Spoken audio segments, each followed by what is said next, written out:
नमस्कार, आपका स्वागत है ललन टॉप सिनेमा में। और मेरे साथ आज जो संगीतकार है, जो आर्टिस्ट है, इनको मैं रेडियो पर सुनते सुनते बड़ी हुई हूँ। बुल्ला की जाना तो हम सब ने सुना होगा, है ना। एंड देन ऑफ कोर्स छल्ला और बाकी सारे गानों के बारे में बातचीत करते हैं, क्योंकि गाने से आगे भी इन्होंने बहुत कुछ किया है। नमस्ते, welcome. Thank you for having me here. तो सबसे पहले छल्ला की बात करते हैं, क्योंकि आपने देखा ही होगा जब तक है जहाँ, शाहरुख खान, गुलजार, ए आर रहमान। तो मुझे उस गाने की कहानी बताइए, वो हुआ कैसे? देखिए, यशराज मेरा लेबल था, तो मैं जानता था उनको बहुत अच्छे से। तो मेरे मित्र हैं एक विजय कुमार, उनका फ़ोन आया, उन्होंने कहा कि हम फिल्म बना रहे हैं और तो Yash ji would like you to come here. तो मैं गया वहाँ और मुलाकात हुई, यश जी से मिला। एक बार मतलब जब उनके साथ इनिशियल सिटिंग हुई तो उसके अंदर ये सारी तमाम जो हमारे दिग्गज हैं फिल्म जगत के, शाहरुख खान, ए आर रहमान, गुलजार साहब, सब साथ में थे। सब साथ में। तो और जब हम गाना रिकॉर्ड कर रहे थे तो ये सब सुनने के लिए आए। इन्होंने कहा कि हम देखेंगे इसकी रिकॉर्डिंग। मैंने कहा यार ये तो कुंडा हो जाएगा मेरा। तो फिर ए आर रहमान को समझ में आई बात, उन्होंने एक साइड में एक कमरे में जाके हमने ये रिकॉर्ड किया। मैंने और ए आर ने सिर्फ अकेले में ये रिकॉर्ड किया। तो देखिए, वो एक कोई बुल्ला की साउंड डिज़ाइन से प्रेरित कोई एक गीत चाहते थे कि उसके जैसा कुछ हो, जैसे बुल्ला की जाना मैं कौन, चल्ला की लबदा फिरे। तो ये एक उनका साउंड डिज़ाइन था। So acoustic guitar based rock music से प्रेरित वो इस तरह का एक गीत चाहते थे। तो मुझे बुलाया, मैं पहुंच गया। ओके। और ये गाना आपका जो एक तरह से लव एंथम बन चुका है, स्पेशली इस जनरेशन के लिए, रील्स पर जैसे वो वायरल हो चुका है, तेरे बिन। उसके लो फाई वर्जन्स बन रहे हैं, रीमिक्स वर्जन्स बन रहे हैं। आपकी क्या राय है इन सब चीज़ों पर? देखिए, मैंने बहुत से वर्जन्स तो सुने नहीं हैं, पर कुछ ऐसे हैं जो मैं जिनसे बचना नामुमकिन है। मेरे को लोग भेज देते हैं, कुछ ना कुछ होता रहता है। तो देखिए, गाना इस मकबूलियत पे पहुंचा है, तो इसके लिए पहले मैं सबका शुक्रगुज़ार हूँ। मुझे लगता नहीं कि लोगों को ज़्यादा सोचना चाहिए कि वो गाना ठीक से गा रहे हैं या नहीं गा रहे हैं।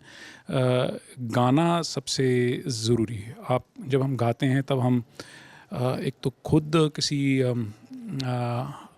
अमन शांति में बैठे होते हैं, और गाना हम सबको एक म्यूचुअल ट्रस्टिंग एटमॉस्फेयर में ले जाता है।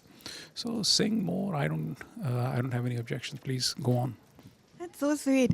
काफ़ी टाइम ऐसा होता है ना कि जैसे क्या बना दिया मेरे गाने का, ये मेरा इंटेंशन बिल्कुल नहीं था, तो ऐसे।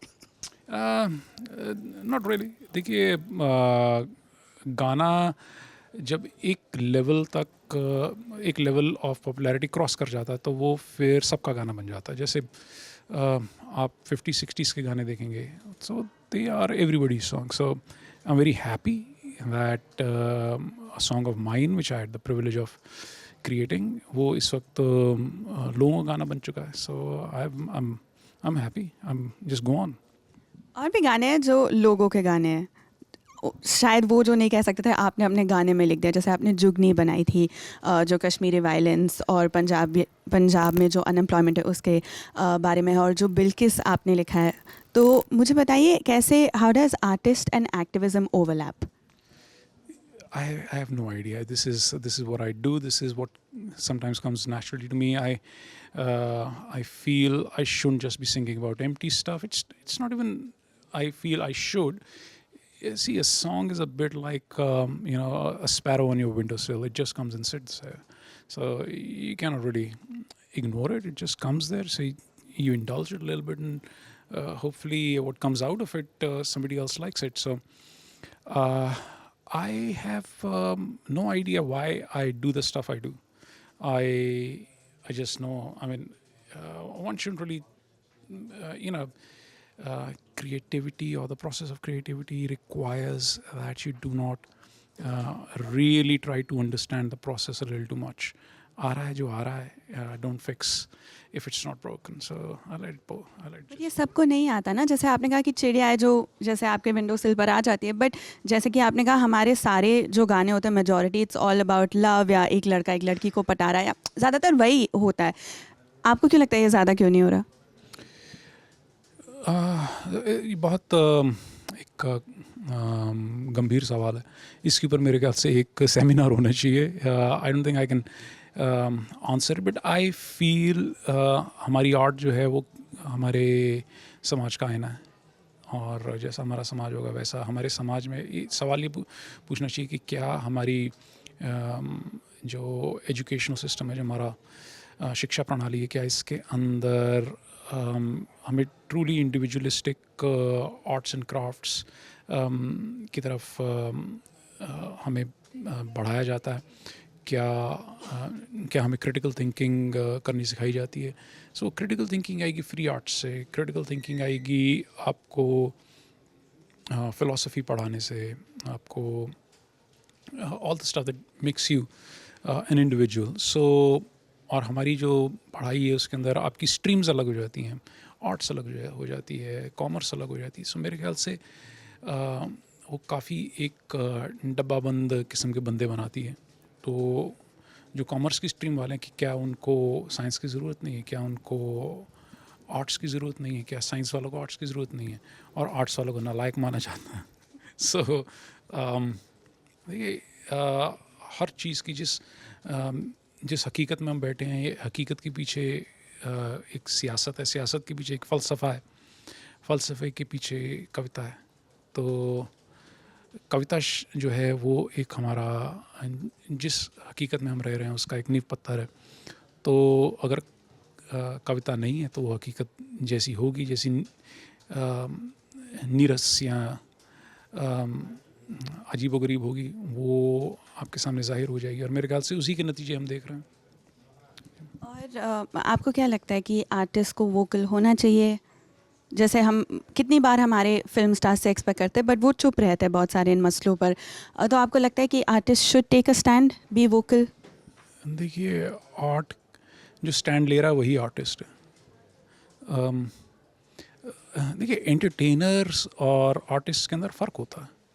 अगर आप देखें, जैसे नसीरुद्दीन शाह को देखते हैं आप, तो नसीरुद्दीन शाह अपनी राय रखते हैं.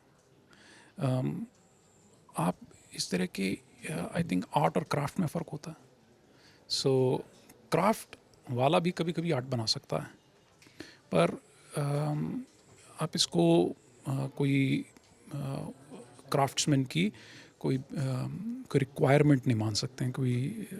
सो आर्ट जो है वो तो उसकी मजबूरी है, वो बोले बगैर रह नहीं पाएगी. सो आई थिंक आर्टिस्ट्स क्यों नहीं बोल रहे हैं, मेरे को लगता है आर्टिस्ट्स ही बोल रहे हैं. और आपने जो इतनी अच्छी तरीके से एक्सप्लेन किया कि एंटरटेनर और आर्टिस्ट का फ़र्क. एक और जो संगीतकार थे, आर्टिस्ट थे पंजाब से, सिद्धू मूसेवाला, उन पर आप क्या कहना चाहोगे? सिद्धू मूसेवाला की ज़िंदगी बहुत जल्दी ख़त्म कर दी गई, और बहुत एक बदनुमा दाग है हिंदुस्तान की तारीख में. वो 27 साल के थे.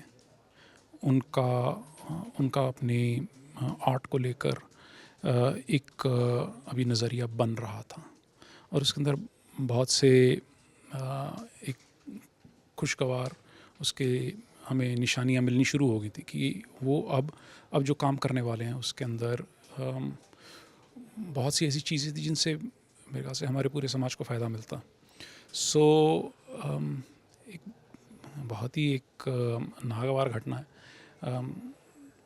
इसके बारे में मेरी राय बाकी सब के साथ से मुख्तलिफ नहीं है. बहुत बुरा हुआ, ऐसा नहीं होना चाहिए था. मैं उम्मीद करता हूँ कि उनके दोषी पकड़े जाएंगे, उनके घर वालों को न्याय मिलेगा, पूरे पंजाब को न्याय मिलेगा, और न्याय की जो एक कसवटी है वो ये है कि न्याय सिर्फ होना नहीं चाहिए, न्याय होता हुआ दिखना भी चाहिए. तो ऐसा नहीं मिलना चाहिए जैसे हिंदुस्तान में मिलता है कि तारीख पर तारीख चली जा रही है, और हमें किसी एक नतीजे पे पहुंचना चाहिए. और ये हमारी जुडिशरी का, हमारी न्याय प्रणाली का एक टेस्ट है. Justice delayed is justice denied. हम आपको ज़्यादातर हिंदी फिल्मों के गानों में हम नहीं देखते, आपको नहीं सुनते, ऐसे क्यों? Is this a voluntary choice? To some extent, yes. The very fact that I live in Delhi, I choose to live in Delhi. And देखिए मैं जब बड़ा हो रहा था तो जो मेरे आदर्श थे वो हिंदी फिल्म के गीत नहीं थे. सो मैं इंडिपेंडेंट म्यूज़िक करना चाहता था. और 90s का शायद आपने वो दौर नहीं देखा होगा. 90s का दौर बहुत एक कमाल का दौर था जिसके अंदर हिंदुस्तान को बहुत ज़बरदस्त संगीत मिला. जो बॉलीवुड का संगीत आप इस वक्त सुनते हैं, जो उसका साउंड डिज़ाइन है, वो 90s के 2000s के अर्ली 2000s के इंडिपेंडेंट संगीत का साउंड डिज़ाइन है. बेसिकली अगर आप बॉम्बे वाइकिंग्स एक बैंड है, अगर आप इनके गाने, उन्होंने कवर सॉन्ग्स का एक ट्रेंड शुरू किया था. अगर आप उसका साउंड डिज़ाइन देखेंगे तो आपको मालूम चलेगा कि तकरीबन वही साउंड डिज़ाइन ये इस्तेमाल. अगर आप मेरी पहली एल्बम का साउंड डिज़ाइन देखेंगे तो शायद आपको लगे कि आज का जो दौर है इसका म्यूज़िक है, शायद कुछ ना कुछ थोड़ा नहीं तो ज़्यादा नहीं तो थोड़ा कोई ना कोई तो शायद उधार मेरा और मेरे जैसे बॉम्बे वाइकिंग्स हैं, जैसे कॉलोनियल कज़न्स हैं, जैसे राम संपत हैं, ये इन सब का कुछ ना कुछ उधार बॉलीवुड पे बनता है. उसके बाद कोई इनोवेशन हुआ नहीं? Not in terms of sound design. Yeah, so see, the music you listen to right now, that's rock music. So before us, before maybe Lucky Ali, me, maybe Bombay Vikings, you didn't really have rock music here. You didn't have so हमारा music था, Indian music था. ये भी अब उसमें एक दूसरी बात है कि हम वेस्टर्न हो गए और I am taking credit for India having turned western. So yeah it cuts both ways. I hope we can have.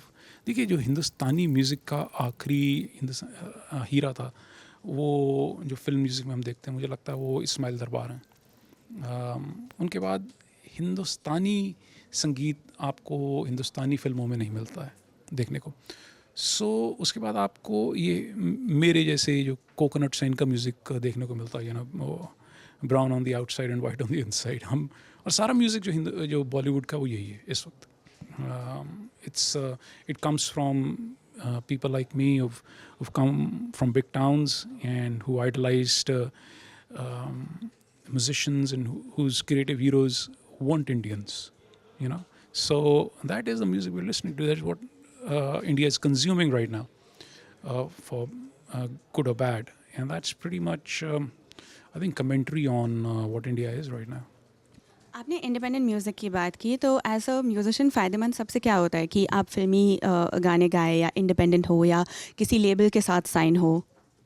देखिए, अब आज की तारीख में तो लेबल तो वैसे ही रिडंडेंट हो गए हैं. लोग खुद पब्लिश कर रहे हैं और लेबल्स जो हैं, इनकी जो मांग है वो कई बार वो आपकी ज़मीर के ख़िलाफ़ जाती है. कि जैसे ये कहते हैं कि आप पूरे का पूरा जो IPR है वही हमें मिलना चाहिए. जैसे आप कई फिल्मों में देख रहे हैं, शायद आप इससे नावाकिफ़ हों, पर ऐसी बहुत से ऐसे बड़े लेबल्स हैं, बड़े प्रोडक्शन हाउसेस हैं जो डिमांड करते हैं कि आप गोस्ट म्यूज़िक डायरेक्शन करें और आप गोस्ट राइटिंग करें और सारे का सारा जो क्रेडिट है, क्योंकि क्रेडिट के ऊपर ही आपको रेवेन्यू मिलना है. तो वो रेवेन्यू किसी और को ना जाए, इसके लिए वो ऐसे वो नए लोगों को पकड़ते हैं, उनसे गाने गवाते हैं. तो इसलिए आप देखेंगे कि जिस तरह से आप कभी AR रहमान के एक के बाद एक गाने सुनते थे, जैसे शंकर एहसान लॉय की फिल्में देखते थे, जैसे और तमाम म्यूज़िक डायरेक्टर्स हैं, उस तरह से उनका काम नहीं आ रहा, उतनी तादाद में उनका काम नहीं आ रहा. ऑल्सो आखिरी कौन सा पंजाबी या हिंदी गाना था जो आपको बहुत पसंद आया? मुझे सतिंदर सरताज का मोतिया करके गाना है, वो बहुत अच्छा लगा. उसके अंदर उन्होंने सिर्फ पंजाब में पाए जाने फूलों का जिक्र किया है. मोतिया चमेली बेला केत की तरह एक फुल तारा मीरा सरों ते फलाई दे, केसू का चनार शरी ते अमलता तेरे लिए खेता चुगाई दे. सो मुझे बहुत अच्छा लगा. ऐसा ऐसा कोई एक्टर है जिसके लिए आप गाना चाहते हो? देखिए इरफान भाई मुझे बहुत पसंद थे और उनसे गुफ्तगू करने का मौका मुझे मिला कई दफ़े. तो अगर उनके लिए कुछ गा पाता तो बहुत अच्छा लगता. बाकी मुझे आमिर खान अच्छा लगता है as a human being, as an actor, as a star. I was offered a chance to sing once in his film. It's beautiful. हम आपसे और सुनना चाहेंगे जब आप गुस्से में लिखते हो, जब आप प्यार में लिखते हो, सारे जो अलग शेड्स हैं आपके म्यूज़िक के, we love as listeners to consume all of that. Thank you so much, आपने वक्त निकाल के हमारे साथ बातचीत की.